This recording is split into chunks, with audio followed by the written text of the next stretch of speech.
아침 목사 오신 여러분들을 환영하고 축복합니다. 오늘은 너희는 이렇게 기도하라 라는 제목을 가지고 누가복음 11장 1절부터 13절까지 말씀을 함께 살펴봤으면 좋겠습니다. 1절부터 2절까지 말씀 같이 한번 읽어볼까요? 예수께서 한 곳에서 기도하시고 마치심에 제자 중 하나가 여짜오되 주여 요한이 자기 제자들에게 기도를 가르친 것과 같이 우리에게도 가르쳐 주옵소서. 예수께서 이르시되 너희는 기도할 때 이렇게 하라. 아버지여. 오늘 본문에서는 이렇게 시작합니다. 예수님께서 한 곳에서 기도하시고 라고 이야기를 해요.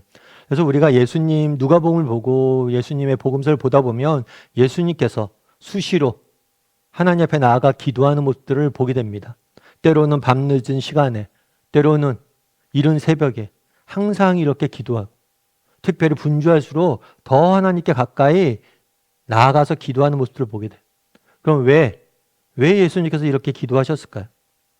정말 이 기도를 통해서 하나님 주시는 교제를 통해서 누리는 은혜, 이 은혜를 맛보고 이 은혜로 세상을 살아갈 수 있는 힘을 얻기 위해서 그랬던 거예요. 우리도 마찬가지예요. 우리가 아침 묵상을 하고 이렇게 말씀을 보고 기도하면서 하루를 시작하는 이유는 무엇입니까? 우리에게 은혜가 있어야 돼요. 정말 우리가 은혜를 맛봐야 돼요. 정말 이렇게 하나님과 교제하고 은혜를 맛볼 때 하루를 정말 하나님 주시는 은혜가 있을 때 하루를 살아갈 수 있는 힘이 생기는 거예요. 그런데 이렇게 기도를 마치셨는데 평소처럼 이렇게 기도를 마쳤는데 제자 중에 한 명이 다가왔어요. 그래서 뭐라고 했냐면 주여, 예수님이죠. 요한이 자기의 제자들에게 기도를 가르친 것 같이 이 요한은 세례 요한이에요. 그 당시 랍비들, 유대 율법 교사들은 뭘 했냐면 자기의 제자들에게 기도문을 가르쳐 줬습니다. 그래서 세례 요한도 자기의 제자들에게 기도문을 가르쳤던 것 같아요. 그래서 요한이 기도를 가르쳤던 것처럼 우리에게도 가르쳐 주옵소서라고 구하는 모습들을 보게 됩니다. 그럼 여기서 우리가 알 수 있는 점은 무엇일까요? 이렇게 기도를 알려달라고 요청한 사실을 알 수 있는 것은 무엇일까요? 다르게 말하면 왜 이 제자는 예수님의 기도를 가르쳐달라고 이야기했을까요? 그 이유는 뭐냐면 예수님의 기도의 모습을 보고 도전을 받았던 것 같아요. 정말 예수님의 기도하는 모습들을 보고 나도 예수님처럼 기도하고 싶다. 나도 예수님처럼 한번 해보고 싶다. 이런 마음이 들었던 것 같아요. 우리도 마찬가지예요. 여러분 신앙생활 하면서 우리에게도 이런 열정들이 있어야 됩니다. 열망이, 갈망이 있어야 돼요. 나도 예수님처럼 살아보고 싶다. 나도 예수님처럼 기도해보고 싶고 나도 예수님처럼 살아보고 싶고 나도 예수님처럼 되고 싶다. 이런 열정이 있어요. 제자들은 어떤 사람입니까? 이 열정이 있는 사람이에요. 그래서 이 제자들도 그 생각이 들었던 거예요. 우리도 예수님처럼 기도했으면 좋겠다. 예수님, 그래서 기도를 가르쳐달라고 이야기한 거예요. 그러자 예수님께서는 이렇게 얘기합니다.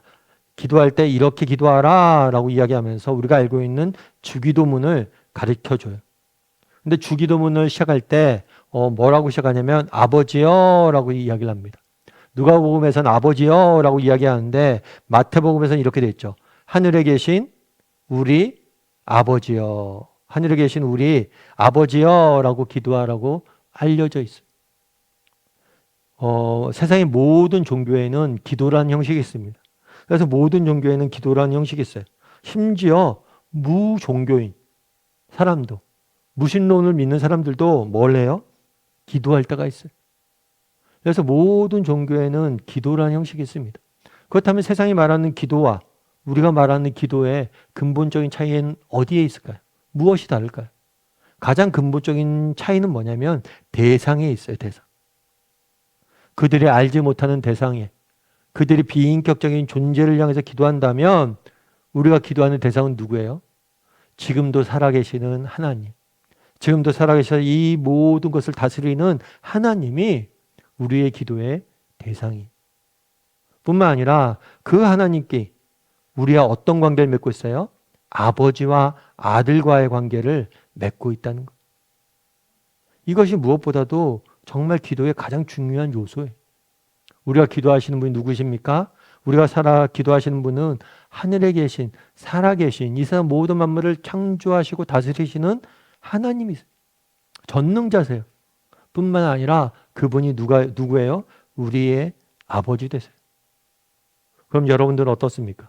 여러분들은 정말 하나님께 기도할 때 이런 확신을 가지고 기도합니까? 그래, 우리의 기도를 들으시는 분은 살아계신 하나님이에요.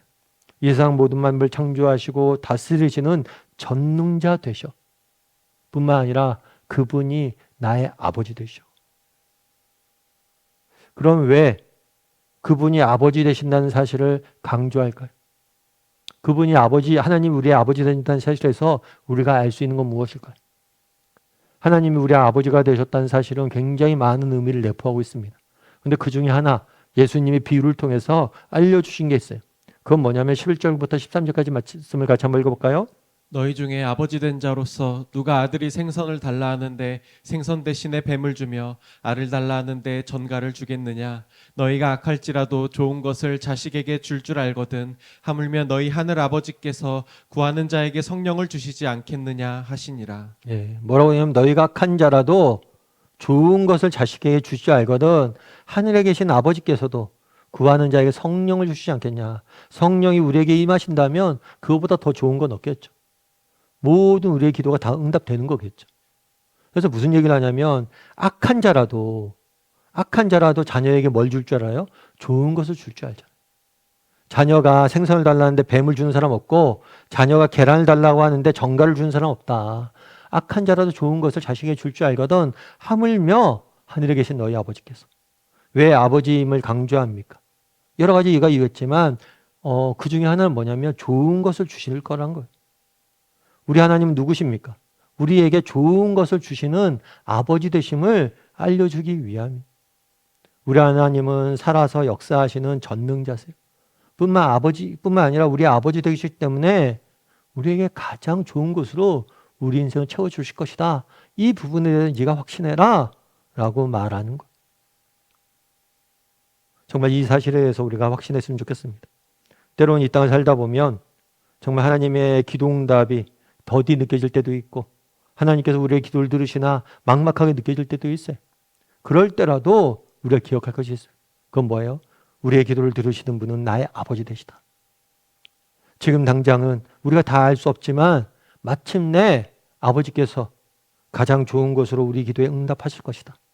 이 사실을 확신함으로 우리가 기도할 수 있어야 되는 거예요. 예전에 노블이라는 영화가 상영된 적이 있습니다. 이 노블이라는 영화는 크리스탄 노블이라는 여성의 실화를 담고 있는 영화예요. 이 노블이라는 사람 같은 경우에는 자선운동가예요. 베트남에서 아이들을 돌보는 자선운동가로서 정말 많은 사람들을 구하고 살렸던 사람이에요. 그래서 심지어 전 세계에서 가장 존경받는 20인의 여인의 여성 중에 선정되기도 했어요. 그만큼 선한 영향을 많이 미쳤던 사람이에요. 그런데 이분이 이렇게 베트남에서 이렇게 수십만 명을 살리는 일을 하게 된 배경이 있어요. 그건 뭐냐면 이분이 원래는 아일랜드 출신이에요. 아일랜드 출신인데 빈민가에서 자랐어요. 아버지가 알코올 중독에 가정폭력을 행하는 아버지. 그러다 보니까 집이 늘 난리가 아니죠. 그래서 정말 불우한 어린 시절을 보내야만 했어요. 게다가 아버지가 그렇게 알코올 중독의 가정폭력인데 어머니마저도 세상을 먼저 떠나게 됩니다. 그런 다음에 온 가족이 뿔뿔이 흩어져요. 이 노블도 수녀원에 보내져서 키워지게 돼요. 그래서 수녀원에 자라서 나중에 이제 독립을 하죠. 독립을 하면서 직장 생활하고 이렇게 있는데 어느 날 TV를 보는데 그때가 이제 베트남 전쟁 막 끝났을 때였어요. 베트남 전쟁의 참상을 쭉 보여주는데 그 생각이 든 거예요. 그 아이들의 TV를 보이는 그 아이들의 모습을 보면서 자기의 어렸을 때 모습이 떠올랐대. 마치 자기를 보고 있는 것 같더래. 그래서 그 마음에 그런 게 생긴 거예요. 저들을 돕고 싶다. 그래서 무작정 베트남에 가서 아이들 돕기 시작했고 그래서 정말 노블 재단을 만들고 나중에 수많은 아이들을 살리는 역할들을 했던 거예요. 여러분 생각해 보세요.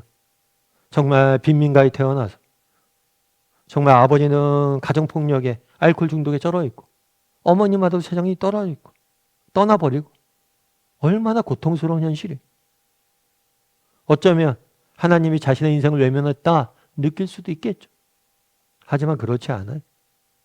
그 고통마저도 하나님께서 뭘 하신가요? 선하게 사용하신 모습들을 우리가 보게 되는 거예요.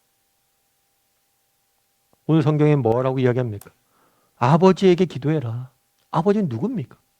우리에게 좋은 것을 주시는 하늘에 계신 아버지시다. 우리가 확신을 갖고 기도했으면 좋겠어요. 오늘 본문에 나온 것처럼 우리도 예수님처럼 제자들이 했던 것처럼 나도 예수님처럼 기도하고 싶다. 예수님처럼 살고 싶다. 이런 마음을 품고 살아야 되고, 또 기도할 때 정말 하나님, 예수님이 그랬던 것처럼 하나님을 철저히 신뢰함으로 하나님의 선하심과 하나님이 나의 좋은 아버지 되심을 기억하고 정말 반드시 내 인생에 좋은 것을 채워줄 것 확신을 가지고 기도하고 살아갈 줄 아는 저나 여러분이 되기를 주님의 이름으로 소원합니다. 우리 시간 함께 기도했으면 좋겠습니다. 기도하실 때 오늘 말씀 기억하면서 기도했으면 좋겠습니다. 그날에 정말 예수님이 기도하는 모습들을 보고 제자들이 예수님, 우리도 기도를 알려주십시오. 저도 예수님처럼 기도하고 싶습니다. 라는 열정에 사로잡힌 모습들을 보게 됩니다. 우리에게도 이런 열정이 있게 해달라고. 나도 예수님처럼 살아보고 싶다. 나도 예수님처럼 기도하고 싶다. 나도 예수님처럼 되고 싶다. 이런 마음이 우리 가운데 넘치게 해달라고 기도했으면 좋겠습니다. 또한 기도하실 때 정말 우리가 기도하는 대상은 누구입니까? 하늘에 계신 우리 아버지세요. 전능하신 아버지 되세요. 아버지께서 반드시 내 인생을 좋은 곳을 주실 것이다. 당장은 어둡고 희미하지만 언젠가 밝게 알게 될 것이다. 그런 믿음을 가지고 정말 기도할 줄 아는 우리 모두가 되게 해달라고, 정말 하나님의 선하심과 정말 좋으신 아버지 되심을 확신하며 기도하는 사람들이 되게 해달라고 시한 목소리로 같이 기도하도록 하겠습니다. 같이 기도하시겠습니다. 수고하셨습니다.